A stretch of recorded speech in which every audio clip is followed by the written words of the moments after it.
less than 2% of the population is Jewish. So explain what you're saying by majority vote, because 2% cannot get a majority vote. No, but if 2% put up 50% of the money in political campaigns, that gets votes. That educates people.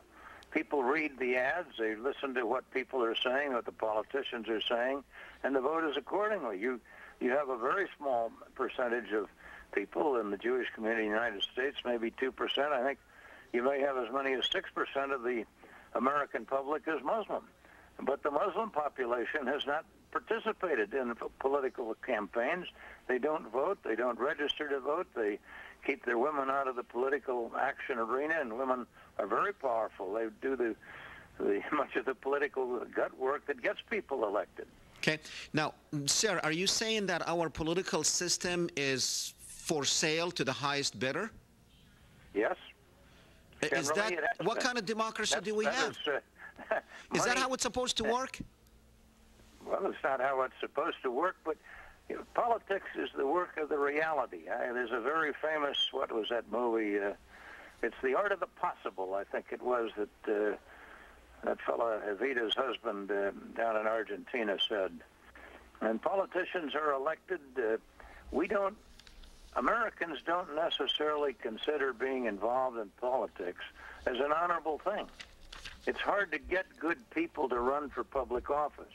And one of the reasons it's hard to get good people to run for public office is the demeaning nature of having to go out and ask for money.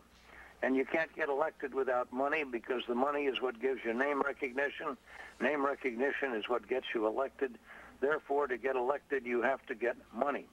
And if the Jewish community is the only community in the country that cares deeply enough to give money to politicians, it's going to have an inordinate effect on the political process. That's the reality of it. Most people think most politicians aren't worth supporting. Now, why Congress is not doing anything about that when they're supposed to be elected to protect the citizens, and definitely this system, it was not meant to work the way it's working now. Why aren't they doing anything? And I'm hopeful that the next Congress will adopt the concept of public financing of campaigns. So but it's the same money still. Will not be coming from the special interests and the big corporations and the people who have so much at stake based on government decisions. It's clear that politicians feel they have to respond to the people who put up the money for the re-election. It's a sad thing, but it's a reality. Okay, but anyhow, stay with me. We're going to show a 3-minute clip with Mearsheimer talking about the lobby at a conference at the Council for the National Interest. It's widely recognized that the United States is in serious trouble in the Middle East. Therefore, one would expect Congress to be holding hearings to determine what has gone wrong in that strategically important region and what might be done to fix the problems that we face. In particular, one would expect Congress to examine American policy toward Israel. After all, the U.S.-Israel relationship, to quote from a recent AIPAC press release, is the keystone of America's policy in the Middle East. But such hearings are not taking place and will not happen in the foreseeable future. We all know the reason why, although few of you will say it publicly. The Israel lobby, which is probably the most powerful interest group in Washington today, and certainly the most influential foreign policy interest group in American history, will not allow either the House or the Senate to critically examine the special relationship that exists between Israel and the United States, and which the lobby has worked so long and hard to build. Instead, the lobby demands that legislators support Israel generously and unconditionally, and the lobby usually gets what it wants. Of course, anyone who says that the Israel lobby profoundly influences U.S. Middle East policy is likely to be called an anti-Semite or some other terrible name. But any fair-minded look at the evidence makes it clear that Alan Dershowitz was correct when he said that, quote, my generation of Jews became part of what is perhaps the most effective lobbying and fundraising effort in the history of democracy. And that the prominent pro-Israel journalist Jeffrey Goldberg was correct when he said that AIPAC is, quote, a leviathan among lobbies. Former Senator Ernest Hollings surely would not disagree with that assessment. After all, he noted as he was leaving office in 2004, you can't have an Israeli policy other than what AIPAC gives you around here. It was Mersheimer. Oh, well, they tried to blast him. He wrote a very good book describing the impact of the Israeli lobby, and okay. They've been trying to blast him as anti-Semitic ever since. Okay, now let me ask you this. He said that Congress should be holding hearings to talk about Israel's influence on this country. And he said, but they're not going to do it because we all know the reason why. And also, I mean, you heard what Dershowitz said, and so they are playing in the open now.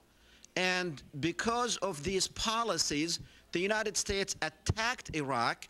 We lost over 4,000 of our good men and women. We tens of thousands wounded. I don't know the count for how many Iraqis, and let alone the reputation that it took over 200 years for the United States to build in the world. That's all gone. Isn't this dangerous to national security of what's going on? And we can't have our own Congress to even hold hearings on what's going on?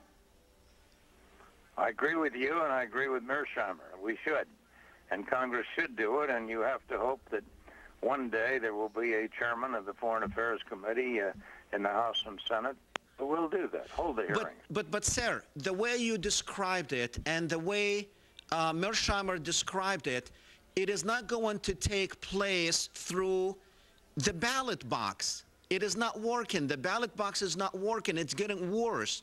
What's the solution here? Well, whatever may be wrong with our country, its method of government seems superior to any other method of government. And until it is changed at the ballot box or by a Supreme Court decision, that's the way we make decisions in this country, either by the elected officials or by the courts.